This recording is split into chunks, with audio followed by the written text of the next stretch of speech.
Bem, gente, o texto que vocês viram aí escrito, que vocês leram, ele faz alguma consideração sobre o estudo da química. Aqui a gente vai fazer uma breve introdução sobre o que a química estuda e reforçar um pouquinho aí o que tem no texto. A gente viu a questão do benefício da química, dos benefícios que a química traz, e que a ideia errônea de muitos achar que tudo que envolve a química é maléfico. Então é o seguinte, a gente vê que tudo que é matéria é proveniente ou de alguma forma ela tem algum aspecto químico. Ao mesmo tempo, a gente pode também ver que ela pode ser maléfica, ela pode ter o caráter de prejudicar, mas não é a química em si, é o mau uso dessa química.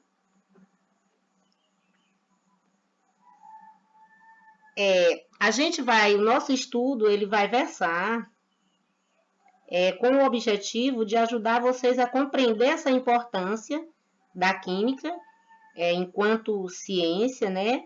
E ver o quanto ela é bonita para ser estudada e para ser compreendida. E ver de que forma ela vai contribuir para a melhoria de nossas vidas. Vamos lá, o nosso primeiro slide, a parte introdutória, ele diz o seguinte, que a química é a ciência que estuda a matéria, praticamente de uma forma geral. Ele estuda a composição da matéria, as propriedades, as transformações que a matéria sofre e as variações de energia que acompanham essas transformações. Ou seja, para que ocorra uma transformação, é geralmente necessário alguma forma de energia aplicada sobre essa matéria para que ela sofra essa transformação. Então, basicamente, o estudo de química versa por esses itens. O nosso segundo slide. Atualmente, a imagem que os nossos meios de comunicação nos passa é de que a química é sinônimo de substâncias tóxicas, perigosas, que causam poluição, e etc. Essa ignorância, ela contribui para desgastar a imagem da química. Veja. Nós temos aqui a padaria, produtos naturais sem química. Só o pão, o processo de fermentação do pão, que ele é usado para aumentar de tamanho, já é um processo químico, certo? Aí diz aqui, produto artificial contém química e faz mal à saúde. Esses produtos é a forma, é a quantidade que ele é usado, que ele vai ser benéfico ou maléfico para o ser humano. Continuando. As expressões produtos naturais sem química e não contém substâncias químicas, elas passam a ideia de um alimento saudável que não prejudica a saúde. Vale lembrar que essas expressões elas são totalmente incorretas, pois para obtermos o pão e a pururuca, obviamente realizamos reações químicas, foi o que eu terminei de falar lá no desenho. Vocês têm as duas imagens lá anteriormente. A química, desde o seu nascimento, ela contribui enormemente para o bem-estar e o progresso da humanidade, pois ela está presente em tudo que nos rodeia. O ar que a gente respira é uma composição química, os alimentos, os remédios, as embalagens, as construções, dentre outros objetos, dentre outros alimentos. Ela não contamina, ela não envenena, ela não corrompe. Aqueles que fazem dela o mau uso é que são os responsáveis por esse efeito. Como, por exemplo, se eu tenho uma indústria e os resíduos de tinturaria, digamos assim, são jogados nos leitos de um rio. É lógico que ali o produto químico ele vai contaminar o rio, se alguém beber aquela água vai sofrer algum tipo de doença, os peixes que ali habitam, os animais, os vegetais dali da região podem sofrer também com isso, mas essa aí não é uma ação da química, é uma ação do homem, certo? É isso que a gente tem que compreender. A química, ela tem como outras ciências uma linguagem própria e universal para representar seus eventos, que ao longo do curso você vai aprender para interpretar e aplicar esse estudo. A linguagem própria, uma linguagem universal, como as unidades de medidas, são utilizadas em todo o mundo, certo? Então, no decorrer do tempo, a gente vai compreender como é utilizada essa linguagem da química e por que ela é considerada universal. Raízes históricas da química. Quem vivia na época retratada nessa ilustração, a gente observa aqui, que eram mais ou menos nômades, praticamente na época da pré-história, consumia frutos com casca e sementes, até aprender que se as retirassem, os alimentos ficariam mais saborosos.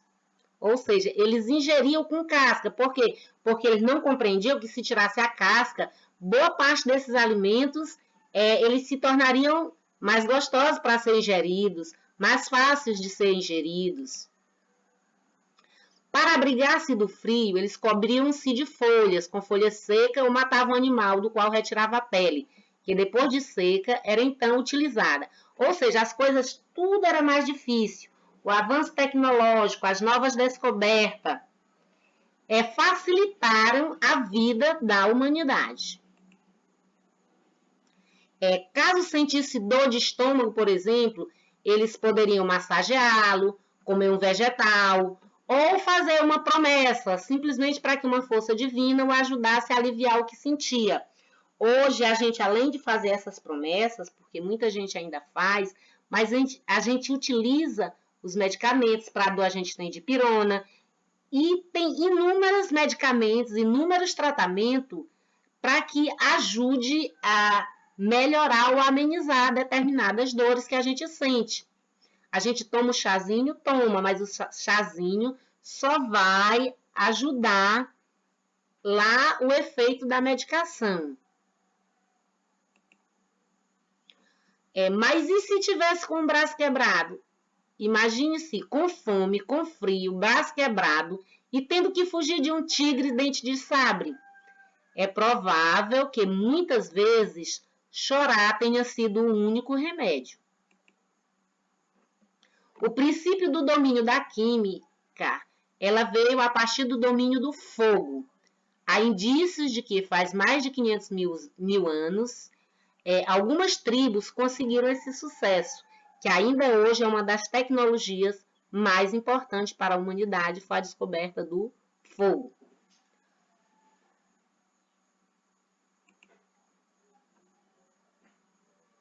Esse fogo, ele não só dava luz e calor na noite, como ajudava a proteger contra os animais selvagens e também permitia a preparação de comida cozida, porque até então eles só ingeriam alimentos crus. Esta continha menos micro-organismo patogênico e era mais facilmente digeridas. Ou seja, a partir do momento que eles descobriram o fogo, que eles começaram a cozinhar os alimentos, se tornou mais fácil, porque diminuiu a quantidade de micróbios, no caso são os micro-organismos patogênicos, e facilitava a digestão. Assim, baixava-se a mortalidade e melhorava as condições gerais de vida, para vocês verem o quanto essas descobertas ao longo dos anos e os avanços em conhecimento foram importantes e são importantes para a humanidade. Desde esse momento, teve uma relação intensa entre as cozinhas e os primeiros laboratórios químicos, até o ponto que a pólvora negra foi descoberta por uns cozinheiros chineses. Ou seja, aí começou pela descoberta da pólvora, o fogo, a pólvora. Finalmente, foram imprescindíveis para o futuro desenvolvimento da metalurgia materiais como a cerâmica, o vidro, além da maioria dos processos químicos que foram sendo descobertos ao longo dos anos ou ao longo dos tempos. Nós temos aqui alguns filósofos ou estudiosos que fizeram grandes descobertas e fizeram vários estudos. Talo de Mileto, 624 a 548 a.C., assim, seu trabalho foi versado sobre a água. Ele diz que tudo se resumia em água. Nós temos Anaximenes de Mileto, o ar, tudo provém do ar e retorna ao ar. Xenofon de Colófon, água mais terra, foi da parte dos estudos dele. Todas as coisas para ele, inclusive o homem, são formados de terra e de água. Empedocles, tá aí os anos, 400 e tantos antes de Cristo, 484 a 424 antes de Cristo. Os 4 elementos, ou seja, a esse aí já associou os 4 elementos: terra, água, ar e fogo. Tudo é formado por esses 4 elementos. O ser humano, desde a antiguidade, questionou-se sobre de que é feito o mundo em que ele vive. No século V a.C., o filósofo Empedocles imaginou que toda a matéria era formada por 4 elementos. Aí está aqui, os 4 elementos, de acordo com esse estudioso, que tudo era a formação de tudo, né? Água, terra, fogo e ar. 400 a.C., está aqui, Leucipo e Demócrito propuseram que toda a matéria era constituída por pequenas partículas indivisíveis, denominada átomos. Aí eles já começam as suas discussões em torno do átomo. Demócrito e a ideia do átomo, que vocês verão em outros estudos, certo? Então, a nossa parte introdutória é essa. Em sequência, eu vou passar um documentário sobre a pedra filosofal e alquimia, certo?